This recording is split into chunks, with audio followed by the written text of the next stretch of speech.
Shalom sobat-sobat yang dikasih Tuhan, ada kabar sukacita yang hendak saya sampaikan kepada Anda semuanya.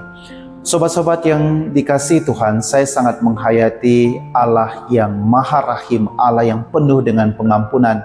Saya mempunyai sebuah prinsip, kalau saya jatuh ke dalam dosa, saya pasti segera langsung mencari sakramen pertobatan. Saya tidak mau menyimpan dosa-dosa saya, tetapi dosa harus segera dilepaskan, dikeluarkan dari tubuh saya, amal baik yang harus disimpan. Dan Allah yang Maha Rahim itu sangat kelihatan dari cerita Injil perumpamaan tentang anak yang hilang, yang bagaimana Yesus ceritakan kepada banyak orang. Sobat-sobat yang dikasihi Tuhan, Yesus paling senang bergaul dengan orang-orang berdosa, karena itu memang target utama Tuhan Yesus. Aku datang bukan mencari orang benar, tetapi aku datang untuk mencari orang-orang yang berdosa. Dia datang untuk mencari domba-domba yang tersesat, untuk dibawa pulang kembali, untuk menerima rahmat pengampunan dari Allah Bapa di surga. Sobat-sobat yang dikasihi Tuhan, dan Yesus mengutarakan suatu perumpamaan yang sangat bagus, yang bagaimana dia tunjukkan bahwa Allah itu sangat Maha Rahim, Maha Pengampun kepada banyak orang. Sobat-sobat yang dikasihi Tuhan, isi perumpamaan tersebut bagaimana anak bungsu meminta harta kepada bapaknya. Ini adalah anak yang kurang ajar. Mengapa demikian? Karena seorang ayah, bapa masih hidup, tetapi ada anak yang meminta harta warisan, berarti anak ini sangat kurang ajar. Dia mendapatkan hartanya, dia menjual semua hartanya dan pergi berfoya-foya ke negeri yang lain. Itu artinya ketika dia tinggal bersama dengan Bapa, dia tinggal dalam rahmat berkat yang luar biasa, rahmat keselamatan diberikan kepadanya. Tetapi ketika dia memutuskan untuk keluar dari rumah Bapa, berarti dia melepaskan keselamatan yang telah ia peroleh dari sejak awalnya. Dan apa yang terjadi? Karena dia berfoya-foya, hidup dikeluar dari rahmat dan berkat Bapa, semua hartanya habis dan dia pun mengalami suatu penderitaan yang luar biasa. Uangnya habis, ada masa kelaparan dan dia harus menjaga babi-babi dari majikannya. Nah, sobat-sobat yang dikasihi Tuhan, kalau kita mempelajari sosiologi, antropologi budaya orang-orang Yahudi tidak pernah akan memelihara babi, karena babi adalah binatang haram. Itu artinya ketika dia memelihara babi, itu berarti dia sungguh-sungguh keluar dari rahmat, berkat dan keselamatan dan tinggal di negeri di luar dari bangsa pilihan. Itu artinya orang yang senantiasa berdosa di hadapan Tuhan, dia keluar dari rahmat Tuhan, dia keluar dari rahmat dan berkat dari Tuhan, dan dia juga keluar dari keselamatan yang Allah sediakan kepadanya. Namun ketika penderitaan yang ia alami itulah membuat dia sadar dan dia mau mengakui segala kerendahan hati, dosa-dosanya, dan dia pun kembali kepada Bapa. Dan yang menarik adalah sikap Bapa.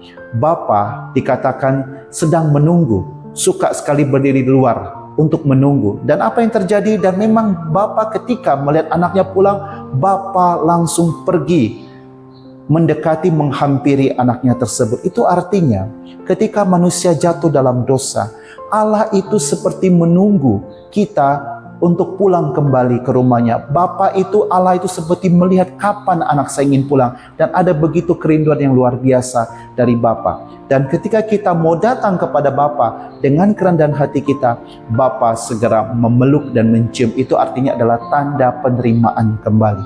Apakah sampai di situ saja?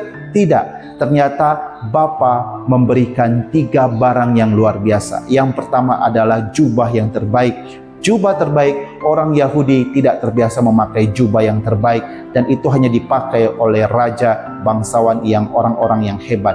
Itu artinya ketika kita pulang kembali kepada Bapa, Bapa memberikan jubah yang terbaik, pakaian yang dipakai oleh para raja atau para bangsawan. Yang berikutnya adalah cincin. Orang Yahudi tidak terbiasa pakai perhiasan karena mereka pekerja keras yang kerja di ladang, dan kalau pakai cincin, cincin itu bisa lepas dan jatuh ke tanah. Maka itu yang terbiasa pakai cincin itu adalah para raja, para bangsawan.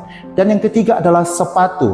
Orang-orang Yahudi tidak terbiasa memakai sepatu. Mereka biasanya telanjang kaki karena mereka ada pekerja keras yang ada di lapangan. Oleh karena itu yang seringkali pakai sepatu yang rapi, jubah yang bagus, cincin yang bagus, sepatu yang bagus, itu adalah raja. Dan kalau ada orang yang dengan rendah hati mengakui segala kesalahannya di hadapan Bapa, Bapa perlakukan dia sebagai seorang raja. Luar biasa.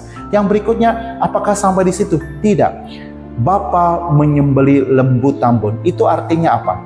Upah dosa adalah maut, dan upah dosa adalah kematian. Untuk menetralkan dosa, sengat kematian itu, maka itu harus ada kehidupan yang ditawarkan. Maka itu sembelih lembu itu untuk menetralkan sengat dosa, sengat kematian, sehingga orang itu bisa hidup kembali.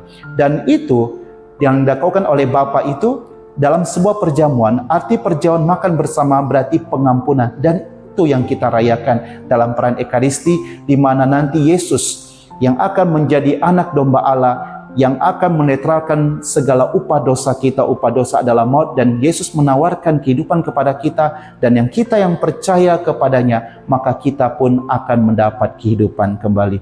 Sobat-sobat yang dikasihi Tuhan, cerita terus bergulir dan sampailah pada anak sulung. Nah, anak sulung adalah orang-orang yang selalu tinggal bersama dengan Allah. Nah, ada banyak orang yang mabuk agama pada saat ini.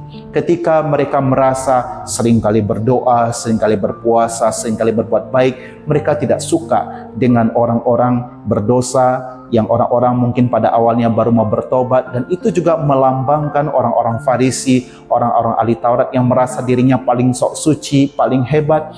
Dan itu juga ditegur oleh Bapa. Harusnya orang-orang yang rajin berdoa, rajin berbuat cinta kasih, berbuat banyak hal di hadapan Tuhan yang baik-baik, ketika ada orang yang berdosa, yang bertobat, harusnya mereka ikut bersuka cita.